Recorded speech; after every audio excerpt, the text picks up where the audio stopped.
Hey everyone, Ross McCorkle here with another episode of the Depot 180. As I talked about last video, the Steelers officially traded for Joe Schobert with the Jacksonville Jaguars. As it was still rumored last video, now we know that it was in exchange for a 6th round draft pick and the Jaguars are paying some of his salary for the 2021 season. All in all, the Steelers didn't have to dip too far into their salary cap budget for this move, at least in 2021. Along with Schobert, Stephon Tuitt's contract was restructured to free up some space.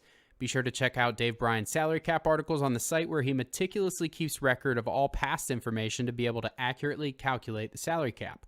The Steelers have less usable space than many think, as many people covering the Steelers assume Colbert is loading up to make one more splash move. While it's not impossible, the reality is there is not as much room left as people think. Joe Schobert was immediately slotted into the starting spot opposite Devin Bush as expected. There are reports that he will be wearing the green dot in game, which shows you how highly the Steelers organization thinks of Schobert.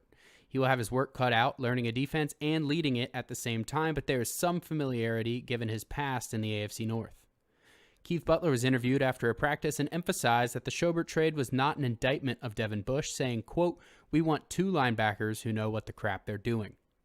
When specifically asked about being disappointed with Devin Bush, Butler said, "Not at all." There was a bit of a scare at the very end of practice on Tuesday as Chase Claypool had to be helped off the field after being down with an apparent lower body injury. It was announced as a minor lower ankle sprain and is not believed to be severe. Dr. Melanie Friedlander has an article up on the site explaining the recovery timeline for this type of injury. Given the Steelers' season opener is 26 days away, he should have plenty of time. The team will likely have him get an MRI to confirm their suspicion of a minor injury. Either way, good thing the team didn't trade James Washington, as this is exactly what he is needed for.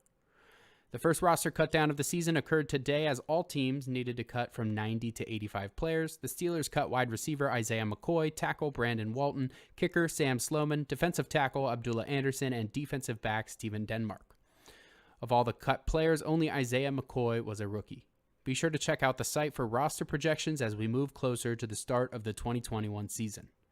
Let me know how you enjoyed the video on Twitter at Ross_McCorkle, and as always, visit SteelersDepot.com for your latest and greatest Steelers breaking news and analysis.